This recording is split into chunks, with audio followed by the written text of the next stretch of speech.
1985 সালের ৮ নভেম্বর পশ্চিমাদের ভ্রু কুঁচকে দেওয়ার মতো দুঃসাহসী কাজ করে বসল বাংলাদেশ। দক্ষিণ এশিয়ার ৭ দেশের জন্য বাংলাদেশের নেতৃত্বে প্রতিষ্ঠা করা হয় আঞ্চলিক সহযোগিতা সংস্থা সার্ক। বাংলাদেশের পাশাপাশি জোটটিতে ছিল ভারত, পাকিস্তান, নেপাল, ভুটান, শ্রীলঙ্কা ও মালদ্বীপ। ২০০৭ সালে এতে যুক্ত হয় আফগানিস্তান।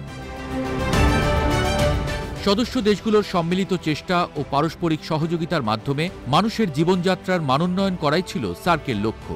যদিও অদৃশ্য কারণে ধীরে ধীরে নিস্তেজ হয়ে পড়ে সার্ক। কেন আসিয়ানের মতো জোটে সার্ক পরিণত হতে পারল না, মিলেছে তার উত্তর।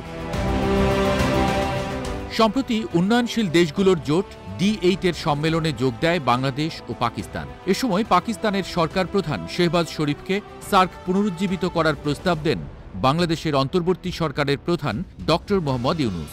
ইসলামাবাদের পক্ষ থেকে মিলেছে ইতিবাচক জবাব। প্রতিবেশী ভারতকে একই প্রস্তাব দেয়া হলেও জবাব ছিল শীতল, যা চোখে আঙুল দিয়ে দেখিয়ে দিচ্ছে সংস্থাটিকে নিস্তেজ করার পেছনে এতদিন কাদের হাত ছিল। কায়রোতে অনুষ্ঠিত D8 সম্মেলনে সার্কের পাশাপাশি বিভিন্ন বিষয়ে আলোচনা করেন দুই দেশের সরকার প্রধান। কৌশলগত সম্পর্ক শক্তিশালী করার বিষয়ে একমত হয়েছে ঢাকা ও ইসলামাবাদ। বার্তা সংস্থা PTI এর প্রতিবেদন বলছে, ব্যবসা বাণিজ্য বৃদ্ধি এবং ক্রীড়া ও সাংস্কৃতিক প্রতিনিধি বিনিময়ের মাধ্যমে দ্বিপক্ষীয় সম্পর্ক জোরদারে একমত হন দুই নেতা। ২০১৪ সালে নেপালের রাজধানীতে অনুষ্ঠিত হয় ১৮তম সার্ক শীর্ষ সম্মেলন। ২ বছর বাদে পাকিস্তানে পরবর্তী সম্মেলন হবার কথা থাকলেও ভারত এতে যোগ দিতে আপত্তি জানায়। নয়াদিল্লির অভিযোগ, সন্ত্রাসবাদকে রাষ্ট্রীয়ভাবে পৃষ্ঠপোষকতা করছে ইসলামাবাদ। এরপর থেকে আর আলোর মুখ দেখেনি দক্ষিণ এশীয় একমাত্র জোটের সম্মেলন।